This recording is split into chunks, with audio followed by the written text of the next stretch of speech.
د پاکستان د کرکټ مینوالو ته ډېر مبارک شي. پاکستان زمبابوې له په اولنۍ 20 کې په 15 وکټو باندې ماتې ورکړه. خدای دې په هر زمان سره خو کړي یار او نواز سره چې څه نه څه پرتوګي راله جوړ کړي نو والله دوی خو رانه په بل طرف وښکي مړه دا کرکټ بس څوک داسې کوي. خدای ته وګوره یار زمبابوې وه خبره وي اسټرالیا خو نه وه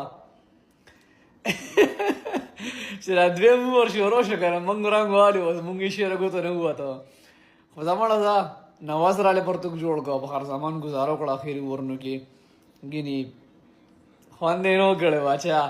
واقعي چې محمد نواز میچ وینر دی. نن یې بیا 2 وکټې واخیستې او په اخري اوورونو کې چې میچ مکمل د ګوتو نه وتی و محمد نواز راغی چکې وواله چوکې وواله او میچ یې چې کوم د خبر وي ځان ته راواړو.